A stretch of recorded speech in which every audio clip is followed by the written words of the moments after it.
පුතා දොයිද? දොයි මතයි දොයට?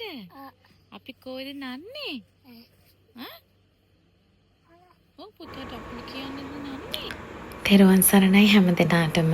ඉතින් අද වෙනස් විදිහේ බ්ලොග් එකක් තමයි මම ඔයාලට අරන් එන්නේ. අද දවස 2026 අප්‍රේල් 22. ඉතින් මගේ චූටි පුතාට අකුරු කියවන්න තමයි අපි මේ හදන්නේ. ඉතින් මගේ ලොකු ආසාවක් තිබුණා මෙයාගේ අකුරු කියවන එක. අනිවාර්යයෙන්ම මම රුවන්වැලි මහා සෑය ළඟට ගිහිල්ලා කරනවා කියලා. මොකද මං හරිම ආසාවෙන් හිටියේ. මං දැකලා තියෙනවා ගොඩක් අය එතන කරනවා. ඉතින් ඒ කරන නිසාම නෙමෙයි මට ලොකු ආසාවක් තිබුණා එතන ගිහිල්ලා මගේ පුතාට රුවන්වැලි මහා සෑය අභියසට ගිහිල්ලා එයාට අකුරු කියවන්න තිබුණා නම් හොඳයි කියලා. ඉතින් මම මහත්තයත් එක්කත් කතා කරලා අපි arrange කරගත්තා එයාගේ අකුරු කියවන එක රුවන්වැලි මහා සෑය ළඟට ගිහිල්ලා කරන්න. ඉතින් අපි ආවේ 21 හවස. දැන් නම් වෙලාව 12ට කිට්ටුයි. අපි හිටපු තැනට තමයි දැන් ඇවිල්ලා ඉන්නේ. ඉතින් මේ මම ප්‍රෙෂ් මල් වගේක් අරන් ආවා. මොකද මට ලොකු ආසාවක් තිබුණා මහා සෑයට ලස්සන ෆ්‍රෙෂ් මල් ටිකක් පූජා කරන්න. ඉතින් ඒ ටිකත් ආව ගමම මම ඒ ටික සකසලා ඉතින් අපි වැඩ ඉවර කරලා නිදාගත්තා. මොකද මම මේ වල දකින්නේ පාන්දර 3ට විතර ඇහැරිලා පිරිසිදු වෙලා. ඉතින් මම කිරි ආහාර ටිකක් පූජා කරන්න තමයි මේ හදන විදිහ තමයි ඔයාලා දකින්නේ. ඉතින් මම ඒකත් මට පුළුවන් විදිහට පිරිසිදුව එතන සකසන තැනක් තිබුණා. එතෙන්ට ගිහිල්ලා මේ බඩු ඔක්කොම අපි ගෙදරින් අරන් ආවේ. තැඹිලි වතුරෙන් සුවඳල් සහල් සෝදලා. ඉතින් තැඹිලි වතුරෙන්ම තමයි මම කිරිබත් එක කිරි ආහාර එක පිළියෙල කරගත්තේ. ඒ වගේම මම එතන සකස් කරගත්තා පොඩිවට පළතුරු ටිකක්, තැඹිලි වතුර ටිකක්, ඒ වගේම උණු පැන්, සිසිල් පැන්, ඒ වගේම තව මම පූජා කරා ගිලන්පස ටිකක්. ඉතින් ඒ ඔක්කොම මම එතනින් සකසගෙන තමයි මහා සෑය ළඟට අරන් ගියේ. මොකද අපිට ලොකු වෙලාවක් තිබුණේ නැහැ යන්න. මට 6ට කලින් උදේ 6ට කලින් පූජා කරන්න තමයි උවමනාව තිබුණේ. ඉතින් ඒ විදිහටම කරගන්න පුළුවන්කම තිබුණා. ඉතින් මේකට ගොඩාක් උදව් කරපු අය ඉන්නවා. මගේ අම්මා, අප්පච්චි, මගේ හස්බන්ඩ් ඉතින් ලොකු සපෝට් එකක් දුන්නා. මේ කිරි ආහාර පූජාව සකසගෙන මට හිතපු විදිහටම පූජා කරගන්න. එයාලටත් මම මේ වෙලාවේ ගොඩාක් පින් කියලා කියනවා. ඉතින් මගේම අය ඒ වගේම මගේ ඔෆිස් එකේ යාළුවොත් මට ගොඩාක් උපදෙස් දුන්නා මේ විදිහට තමයි සකසන්නේ මෙහෙමයි කියලා. ඉතින් ඒගොල්ලොත් මේ වෙලාවේ මම ගොඩක් මතක් කරනවා. ඉතින් හැමදිනාටම ගොඩාක් පින් සිද්ධ වෙනවා. මට මේකට සෑහෙන උදව් කරා. මොකද අපි ගොඩක් දුරයි අනුරාධපුරයට එන්න. ඉතින් ඒ හැමදේම සකසගෙන එනවා කියන එක එච්චර ලේසි නැහැ. ඉතින් ඒ නිසා මට පුළුවන් විදිහට මම හැමදේම ලස්සනට සකසගෙන මට පුළුවන් ආකාරයෙන් මං පුතාට අකුරු කියවන එක ඉතින් ලස්සනට කරා. මේ උදේ අපි 5:00 විතර ඇති. ඉතින් දැන් නම් එළිය වැටිගෙන එන්නේ. අපි ඉක්මනින්ම මේ ඇන්ටිගෙන් මල් ටිකක් ගත්තා. ඉතින් එයාත් හරිම හොඳයි. පුතාට ආයෙ වෙනම මලුත් දුන්නා. එයා දුන්නා කැමැත්තෙන් පූජා කරන්න කියලාත්. ඉතින් එයාටත් පින් සිද්ධ වෙනවා. ඉතින් බලන්නකෝ මේ වටපිටාව හරිම ලස්සනයි. එතෙන්ට ගියාපුවා මේ හැංගීම වචන වලින් කියන්න බෑ ඇත්තටම. මම මේ පළවෙනි වතාව තමයි රුවන්වැලි මහා සෑය අභියසට යන කියන්නේ උදෑසන කාලේ යන පළවෙනි වතාව. කලින් ගිහිලා තියෙනවා ආලෝක පූජාවලට එහෙම. හැබැයි මගේ මේ පළවෙනි වතාව තමයි කිරි ආහාර පූජා කරන්න උදේ 6ට කලින් එතෙන්ට යන. ඉතින් හිතා ගන්න බෑ මටත් මම මේ දේවල් හරියට පිළිවෙලට හදලා කොහොම හරි මගේ පවුලයත් එක්ක මට කිරි ආහාර ටික එතන හරිම වෙලාවට පූජා කරන්න පුළුවන් වුණා. මගේ පුතාට නෙළුම් මලක් හම්බුණාද? නෙළුම් මලක් හම්බුණාද?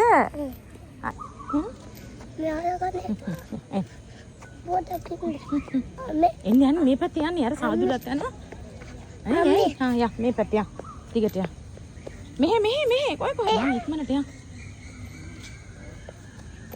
හරි යනවා. කමන්න යා. වාරේ යනවා. යා. අත්තයි එන්න. ඉතින් අපි වාහනයෙන් බැහැලා ඉක්මනින්ම රුවන්වැලි මහා සෑය ළඟට යන්න පිටත් වුණා. මොකද ඒ වෙනකොටත් 6ට කිට්ටු කරලා තිබුණේ. ඉතින් මගේ හස්බන්ඩ් කිරි ආහාර ටික අරගෙන මම ෆ්‍රෙෂ් මල් ටිකත් ගත්තා. පුතා නම් වඩා ගන්න ආවේ නෑ. ඉතින් මම එයාටත් බල කරේ නෑ. එයාට පුළුවන් විදිහට එතන නිදහසේ ඇවිදින්න ඉඩ දුන්නා. ඉතින් අම්මා අප්පච්චි එයාව බලාගත්තා. ඉතින් බලන්නකෝ මෙතන ඒ වෙලාවේ පුදුම ලස්සනක් සහ හරි අමුතු හැඟීමක් තමයි තියෙන්නේ. ඉතින් මහා සෑයට යන ඕනම කෙනෙක් දන්නවා එතන තියෙන ඒ සබා දහමත් එක්ක එතන තියෙන ඒ ශක්තිය විශ්වීය ශක්තිය එතෙන්ට ගියාපුවම ඇත්තටම ඕනම කෙනෙකුට දැනෙනවා. ඉතින් අපි අදිනුත් විශාල පිරිසක් ඇවිල්ලා හිටියා. මම පස්සේ තමයි දැනගත්තේ මේ රුවන්වැලි මහා සෑයට ඒ අපි ගියපු දවසේ කියන්නේ අප්‍රේල් 22 තමයි මේ හුණු පිරියම් කිරීමේ ඒ උත්සවයක් තිබුණේ. ඉතින් මම ගිහිල්ලා ඉක්මනින්ම වෙට්ටිෂු අරන් ගියා. ආසනයක් පිළියෙල කරගෙන එතන හොඳට පිරිසිදු කරලා ගෙනිච්ච බඩු බාහිර ආදිය අප්පච්චි මගේ හස්බන්ඩ් උදව් වුණා ටට්ටක් ගාලා මට පිළියෙල කරගන්න. ඉතින් පිළියෙල කරගෙන මේ විදිහට තමයි මට පුළුවන් විදිහට ඉක්මනින්ම මම එතන ගිලන්පස පූජා කරන්න කිරි ආහාර පූජා කරන්න සකසගත්තේ. ඉතින් ඇත්තටම මම කියන්න ඕනේ මම මේ වැඩේ අර පර්ෆෙක්ට්ම කරා කියන්න බෑ. මොකද මගෙන් අඩුපාඩු වෙන්න ඇති. මොකද මම ඉස්සරලාම පළවෙනිම තවට තමයි කරන්නේ. ඉතින් මම පස්සෙත් ගිහිල්ලා මම දන්නේ හැමෝගෙම ඇහුවා කොයි විදියටද තව මොනවද මේවා කරන්න ඕනේ කියලා. මොකද මම ඊළඟ පාර ගියාපුවම මට හරි ආසයි මීට වඩා හොඳට දෙයක් කරන්න. ඉතින් මම එහෙම බලාපොරොත්තු වෙනවා කරන්න. ඉතින් ඒ වගේම කියනවා මහා සෑයට ගියපු අය මට කමෙන්ට් එකක් දාගෙන යන්න තව මොනවද බං කරන්න ඕනි. ඒ වගේම ඔයාලා එතෙන්ට ගියපු වෙලාවක කියන්නේ උදේ කාලේදී කිරි ආහාර පූජා කරන්න ගියා නම් ඔයාලට මොකද්ද දැනුනේ? ඒ හැම දෙයක්ම මට කමෙන්ට් එකක් අනිවාර්යයෙන්ම දාගෙන යන්න. ඒ වගේම කවුරුහරි අම්මික් තාත්තෙක් ඉන්නවනම් ඔයාගේ දුවට හරි පුතාට හරි අකුරු කියවන්න. ඉතින් යන්න රුවන්වැලි මහා සෑය ළඟට එතන තියෙන ආශිර්වාදය අනිවාර්යයෙන්ම ලබා ගන්න කියලා මම ඉල්ලනවා. මොකද මම ඒක මගේ ඇස් දෙකෙන් දැක්කා. ඉතින් එතන ඇත්තටම එහෙම අපහසු වුණේ නැහැ. මොකද 9කුත් ගානට තමයි අපිට නැකත තිබුණේ. ඉතින් අපි උදෙන්ම ගියපු නිසා මහා සෑය ළඟට කිරි දානේ පූජා කරලා රුවන්වැලි මහා සෑයට වන්දනා කරලා එතනින්ම ශ්‍රී මහා බෝධීන් වහන්සේ ළඟට ගිහිල්ලා අපි එතන මල් පහන් පූජා කරලා වන්දනා කරලා හරිම රිලැක්ස් එකේ අපිට මේ වැඩේ කරගන්න කාලය තිබුණා.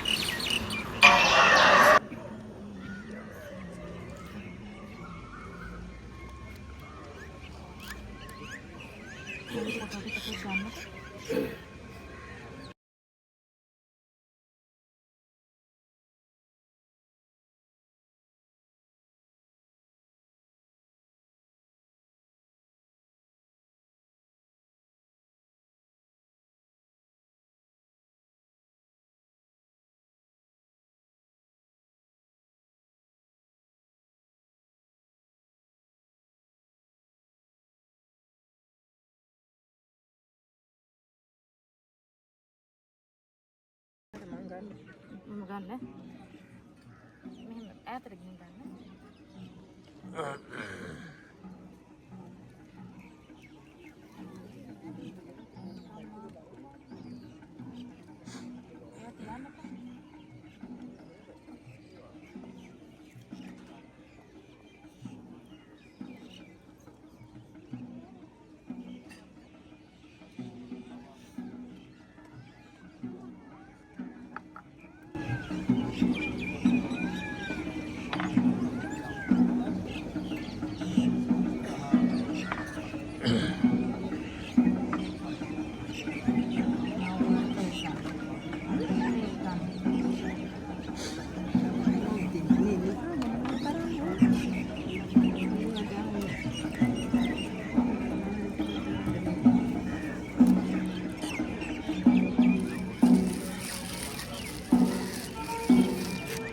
පූජා කරන්න එනවද කවුරු හරි?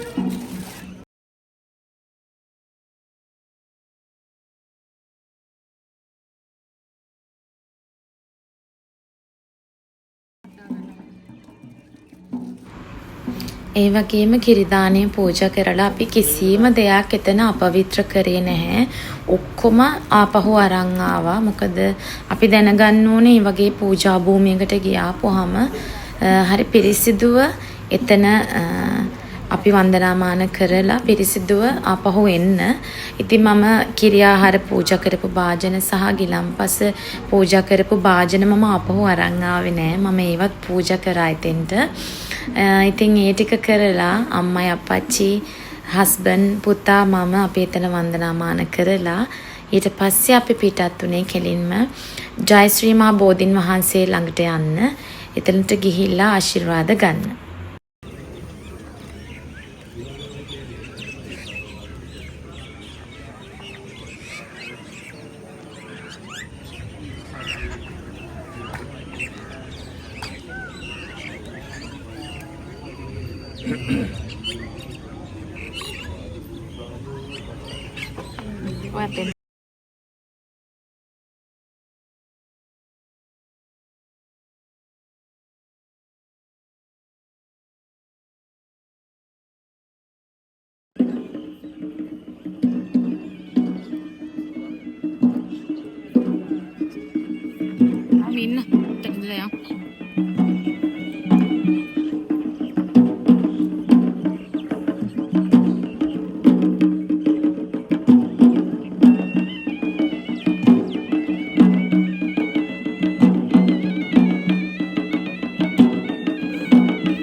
මේ විදිහ නම් උදේ 6 පහුවෙලා ඉතින් ගොඩාක් අය ඇවිල්ලා කිරියාහාර පූජා කරලා තිබුණා.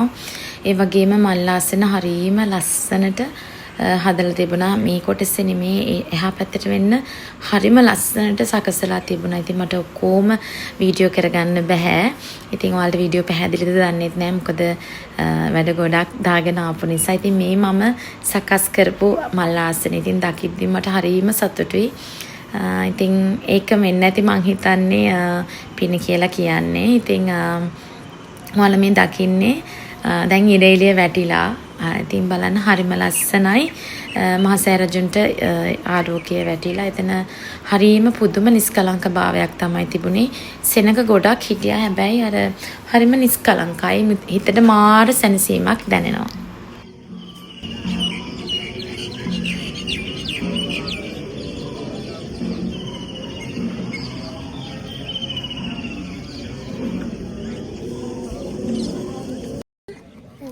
අයියා පත්තු කරන්න යා. එන්න යා. තාත්ති වැඳින්න. යා. කියන්න කො ඉටිපිසෝ කියන්න පුතා. අම්මි කියන්න. ඉටිපිසෝ කියන්න. කියන්න. ඉටිපිසෝ කියන්න කියන්න. කියන්න පුතේ. කියන්න සාදු කියන්න කියනවා කියන්නකෝ. ඉටිපිසෝ කියන්න මනික. ආයෙත් අපි ඔක පත්තු කරන්න යන්නේ පත්තු කර. අද කියන්නේ ඉන්නේ අපි දැන් ඕක පත්තු කරමු අතනින් පත්තු කරන්න යමු. ඉතින් පුංචි පුතත් හරිම ආසාවෙන් හිටියා. ඉතින් එයාට එතන ඉන්න ස්වාමින් වහන්සේ නමක් තමයි මේ දිග හඳුන්කෝර දුන්නේ. ඉතින් ඒකත් අපි පත්තු කරලා එයාත් එක්ක මහසෑය වටේ මහසෑ රජුන් වටේ අපි එයාත් එක්ක වට කීපයක් ඇවිදලා තමයි ඒකත් පූජා කරේ. ඉතින් එයාත් හරිම ආසාවෙන් සහ ඉතින් දඟ කරෙත් නෑ. අපේ පුතා ගොඩක් දඟයි. හැබැයි එදා හරිම සංසුන්ව එයාත් ඒ වැඩ ගොඩාක් ආසාවෙන් කරා. ඉතින් මට ඒකත් හරිම සතුටුයි. උඩට පළහැට නේ. එතන නිමෙනවා. උඩට අල්ලගෙන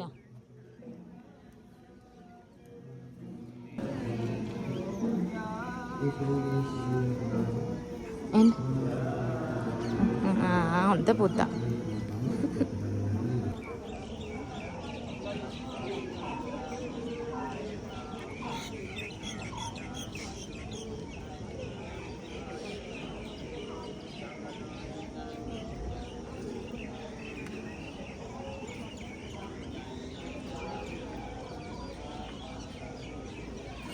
නේ උඩට උස්සගෙන යන්න පුතේ.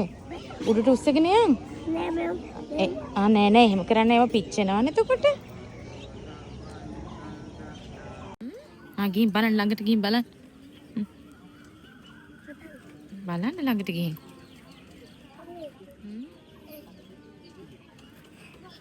එපා එලවන්න එපා. යාලට කන්න දෙන්න පුතේ. බඩගිනි හින්දානේ ඇවිත් තියෙන්නේ. ආදේශිය ඒ වට්ටිය. තුනක් වරන් 500ක් ගන්න. ඒක ඇතිනේ. ඔව් එකක් ඇති. තව මල් වගේක් ගේනවා. ලස්සනයි නේද පුතේ? ඉන්න හෙමින් යන්නේ බබා. හෙමින් යන්නේ. හෙමින් නගින්න හෙමින්. හෙමින් නගින්න. හෙමින් පුතේ හෙමින්. ඉතින් අපි ඉක්මනටම ජයශ්‍රී මහා බෝධින් වහන්සේ ළඟටත් ගිහිල්ලා එතනොත් ආශිර්වාද අරගෙන අපි ඉක්මනින්ම ආයෙ පිටත් වුණා. මොකද අපේ නමයකොත් ගානට නැකත තියෙන නිසා එතන අපිට පොඩ්ඩක් හදා ගන්න ඕනේ කොයි විදිහටද පූජා කරන්න කියලා. ඉතින් මම හදාගන්න ඒ වගේ නම් වීඩියෝස් ගත්තේ නැහැ. ඉතින් මට පුළුවන් විදිහට තමයි මම මේ ටික සකසගත්තේ. එතන ඝන දෙවියන්ගේ රූපයක්, එතකොට සරස්වති මෑණියන්ගේ රූපයක් සහ මේ පොත් කට්ටලේ මම ගෙන්නපු පේජ් එකක් තියෙනවා. මට පේජ් එකේ නම මතක නැහැ. හැබැයි කවුරු හරි අම්මා තාත්තා කෙනෙක් ඉන්නවා නම් කියන්න, මම අනිවාර්යයෙන්ම යාළගේ විස්තර දාන්නම්. ඒ වගේම මගේ පුතා මේ ඇඳගෙන ඉන්න කිට් එකත් මම පේජ් එකකින් තමයි කරවගත්තේ. ඉතින් එයාලා මාර සපෝටිව්, හරිම ලස්සනට කරලා තිබුණා. සහ මම හදිස්සියේ තමයි මේ ඕඩර්ස් ටික දැම්මේ. ඉතින් ඒගොල්ලෝ හරිම ඉක්මනින් හරිම ලස්සනට මට කරලා ඒ ටික ලබා දුන්නා. ඉතින් කවුරු හරි ඉන්නවා නම් මට කියන්න, මම ඒගොල්ලන්ගේ contacts details එහෙම දාන්නම්. සහ මම description එකේ දාන්නම් ඒ pages මොනවද කොහොමද කියලා. ඉතින් කවුරුහරි අම්මිත් තාත්තෙක් ඉන්න මම recommend කරනවා ඒ pages. ඉතින් එයාලා හරීම සාධාරණ මුදලකට මට මේ දේවල් ටික ලස්සනට කරලා දුන්නා. ඉතින් ওই විදිහට තමයි අපි පුතාට අකුරු කියුවේ. ඉතින් මෙතෙන්ටත් අර පුතා අකුරු කියවද්දී ඒක දැකලා කට්ටිය ඇවිල්ලා එයාට ආශිර්වාද කරා. ඒගොල්ලන්ටත් බොහොම පිං කියලා කියනවා. මම දන්නේ නැහැ මේ vlog එක බලනවද කියලා. ඒ අය එහෙම බලනවා නම් එයාලට ගොඩාක් පිං. ඉතින් ඒ වගේම ඉතින් මෙයාත් ලස්සනට ඒ වැඩේ ලස්සනටම කරා. ඉතින් මගේ පුතාටත් මම ආශිර්වාද කරනවා. ඉතින් හොඳ මනුස්සකම් තියෙන මිනිස්සෙක් වෙන්න කියලා මේ රටට. ඉතින් කවුරු හරි අම්මෙක් තාත්තෙක් ඉන්නවා නම් මම ආයෙ පාරක් කියනවා යන්න රුවන්වැලි මහා සෑය අභියසට. ඉතින්ට ගිහිල්ලා පුතාට අකුරු කියන්න කවදාකවත් වැරදින්නේ නැහැ. ඉතින් මේ vlog එක කවුරු හරි බලනවා නම් ඉතින් වැරදි අඩුපාඩු මොනවා හරි තියෙන්න ඇති. ඉතින් එහෙම තියෙනවා නම් ඒවට මුකුත් හිතන්න එපා හිතක්. ඉතින් කමෙන්ට් එකක් දාගෙන යන්න. ඔයාලත් එහෙම අකුරු කියවපු කෙනෙක්ද කියලා රුවන්වැලි මහා සෑය අභියස. ඉතින් මේ චාරිත්‍ර ටික ඉවරුණාට පස්සේ අපි ආපහුත් අපි ඉන්න තැනට ගිහිල්ලා 11:00 විතර වෙනකන් අපිට එතන ඉන්න පුළුවන්කම තිබුණා. ඉතින් එතනින් ඊට පස්සේ අපි පිටත් වෙලා ඊට පස්සේ ගියා ලන්ච් එක ගන්න. ඉතින් vlog එකේ දිගටම ඉන්න. තාම vlog එක ඉවර නැහැ. ඉතින් කාට හරි අම්මිත් තාත්තෙකුට මොනවා හරි විස්තරයක් දැනගන්න අවශ්‍ය නම් රුවන්වැලි මහා සෑය ළඟට ගිහිලා කොහොමද මේ චාරිත්‍ර කරන්න කියලා මට පුළුවන් විදිහට මම දන්න දේවල් ටික කියලා දෙන්නම්. කමෙන්ට් එකක් දාන්න. අනිවාර්යයෙන්ම මම කරපු දේවල් කොයි විදිහටද මම මේකට ලෑස්ති වුනේ කියලා මම අනිවාර්යයෙන්ම කියන්නම්. ඉතින් අපේ පොඩ්ඩට මේ වෙලාවේ ගොඩක් බඩගිනි. ඉතින් එතන තිබුණ පූජා කරපු අර වට්ටියෙන් අරන් යා කොමඩු කරනවා. ඉතින් පුංචි දරුවෙක් නේ මම මුකුත් කිව්වේ නැහැ. ඉතින් මේක තමයි අපි නැවතලා හිටපු තැන. ඉතින් එතනින් අපි ඉක්මනින්ම චෙක් අවුට් වෙලා හැමෝම දන්නවා ආරච්චි කියපුවාම හොඳ රෙස්ටුරන්ට් එකක් අනුරාධපුරේ තියෙන. ඉතින් එතන තමයි අපි නැවතුනේ ඊළඟට ලන්ච් එක ගන්න. මාරම පිරිසිදුයි මෙතන සහ අපිට ඕනම වැරටි එකක් තියෙනවා කන්න. කෑම වර්ග ගන්න. ඉතින් අපි යන වෙලාවේ අපිට බුෆේ එක තිබුණා. ශ්‍රී ලංකන් බුෆේ එකක්. ඉතින් අපි ගිහිල්ලා ශ්‍රී ලංකන් බුෆේ එක තමයි ගත්තේ.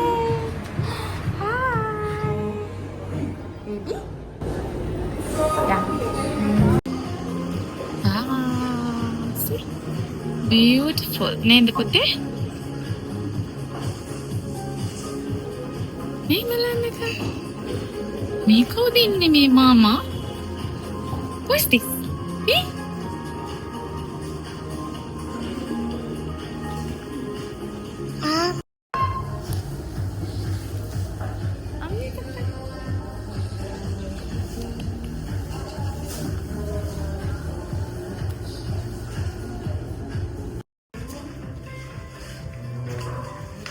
chicken විරසලා අරවත් තියෙනවා.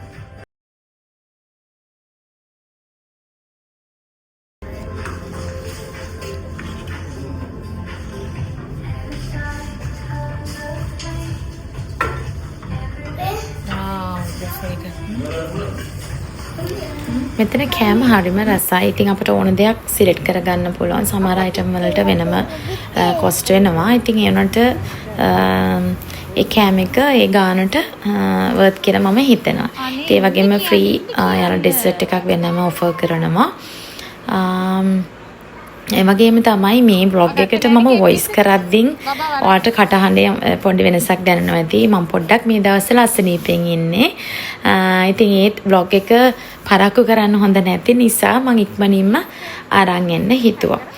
මොකද තව vlogs ගොඩක් අරන් එන්න තියෙනවා. මට එඩිට් කරගන්න වෙලාවක් නැහැ.